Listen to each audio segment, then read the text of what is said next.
چونکہ اس آیت میں ایک چونٹی کا واقعہ ذکر ہے، اس لیے اس آیت کا نام سورہ نمل پڑا۔ اس آیت میں حضرت سلیمان علیہ نبینا علیہ الصلوۃ والتسلیم کا ذکر ہے، جو حضرت داؤد علیہ نبینا علیہ الصلوۃ والتسلیم کے صاحبزادے ہیں۔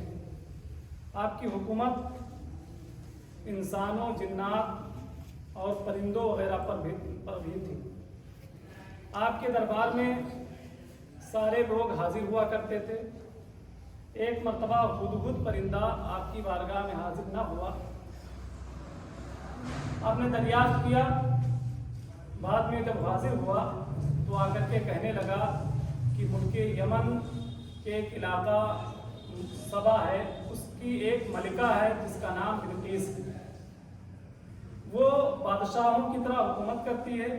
وہ خود اور اس کے جو ماننے والے ہیں وہ سورج کی پوجا کرتے ہیں۔ اللہ تبارک و تعالیٰ کی عبادت کے بجائے وہ سورج کی عبادت کرتے ہیں۔ اس کے پاس ایک تخت ہے، وہ تخت پر بیٹھا کرتی ہے۔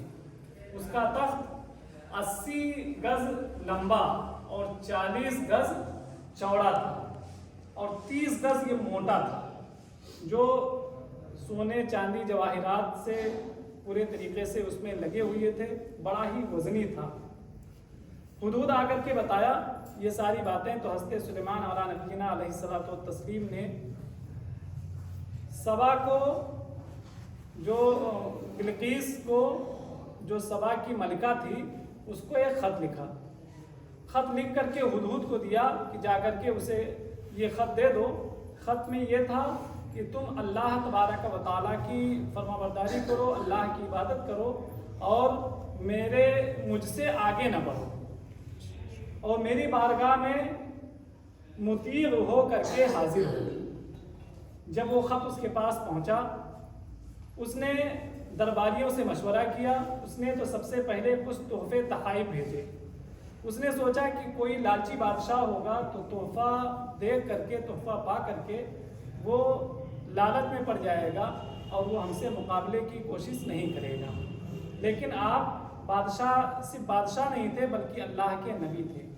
اس نے بہت زیادہ تحفہ بھیجا، 500 غلام، 500 باندیاں اور اس کے علاوہ سونے کی اینٹیں وغیرہ تمام قسم کے جو ہے اس نے تحفے بھیجے۔ لیکن وہ جب تحفہ حضرت سلیمان علیہ نبینا علیہ الصلوۃ والتسلیم کے پاس پہنچا تو اس نے کہا کہ جو تو مجھے مال دے رہی ہے اس سے بہتر میرے پاس ہے، اور کہا حدود سے جا کر ان جو لے کر کے آئے تھے ان سے کہا کہ جا کر کے اپنے ملکہ سے کہہ دو کہ وہ ہمارے پاس مطیع ہو کر کے، فرما بردار ہو کر کے حاضر ہو، ورنہ ہم اس کے اوپر اس طریقے سے حملہ کریں گے کہ وہ ذلیل و خوار ہو جائے گی۔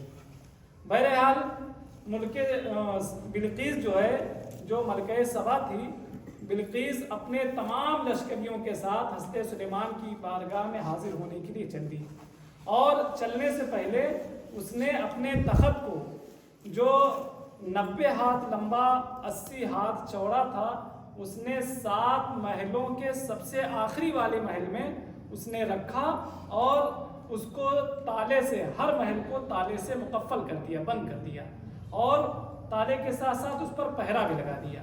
پھر وہاں سے چل دی۔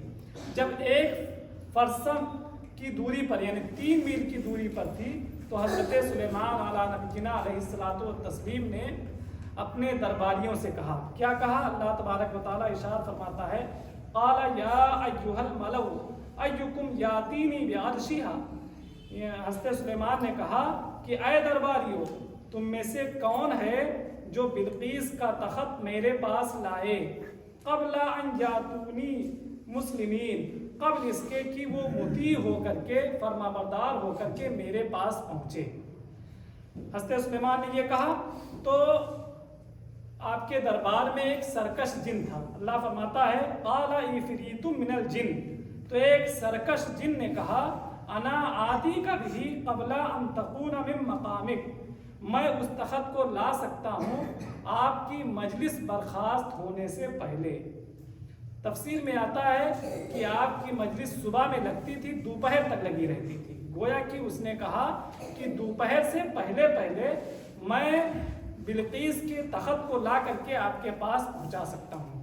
اور اس نے یہ بھی کہا وَإِنِّي عَلَيْهِ لَقَوِيٌّ أَمِينٌ، میں اس پر قوت والا امانت دار ہوں، یعنی جو اس میں سونے جواہرات ہیں میں اس کی سب کی حفاظت کروں گا اور بحفاظت آپ کے پاس پہنچا دوں گا۔ یہ سرکس جن نے کہا، لیکن حضرت سلیمان علیہ السلام نے پھر اپنے درباریوں سے کہا قال الذی، پھر اپنے درباریوں سے کہا کہ میں اور جلدی چاہتا ہوں کہ اس سے بھی جلدی کوئی ہے جو لا سکتا ہے۔ تو ایک صاحب تھے جو اللہ کے ولی تھے، جن کے پاس اللہ کی کتاب کا علم تھا، اس میں اعظم کا علم تھا، جن کا نام آصف بن برخیہ تھا۔ انہوں نے عرض کیا قال الذی عنده علم من الکتاب، اس نے کہا جس کے پاس کتاب کا علم تھا، کیا کہا انا آتیک بہ قبل ان یرتد الیک طرفک، میں اس تخت کو آپ کے پاس لا سکتا ہوں آپ کی پلک جھپکنے سے پہلے۔ آنکھ کی پلک جتنا دیر میں جھپکتی ہے اتنی دیر سے پہلے میں لا سکتا ہوں۔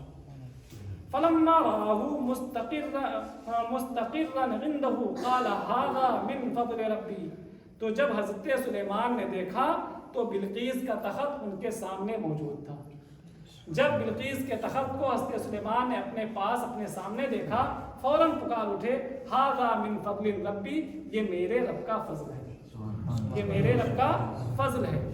تو بلقیس کا تخت بہت ہی وزنی، بہت ہی بڑا اور ایک مہینے کی مسافت پر تھا، لیکن اللہ نے اپنے نیک بندوں کو وہ طاقت دی ہے کہ وہ اتنے کم وقت میں اتنے بھاری بھرکم تخت کو لا کر کے اتنی دور سے حاضر کر دیا۔ پتہ چلا کہ اللہ تبارک و تعالیٰ کے نیک بندوں کے پاس بہت طاقت ہوتی ہے، اللہ تبارک و تعالیٰ کے دینے سے وہ اتنی طاقت ہوتی ہے کہ اس کو ہم اور آپ سمجھ نہیں سکتے۔ اللهم ربنا آتنا في الدنيا حسنة وفي الآخرة حسنة وقنا عذاب النار، اللهم احفظنا من كل بلاء الدنيا وعذاب الآخرة، اللهم اجعلنا في غياظ منيع وحرز حسين من جميع خلقك حتى تبلغني أجلي معافا، اللهم نبل بالعلم قلبي واستعمل بطاعتك بدني وخلص من الفتن سري واشغل بالاعتبار فكري وقني شر وساوس الشيطان، اللهم ربنا تقبل منا انك انت السميع العليم وتب علينا انك انت التواب الرحيم، وصلى الله تعالى على خير خلقه ورسوله وعلى اله واصحابه اجمعين برحمتك يا ارحم الراحمين۔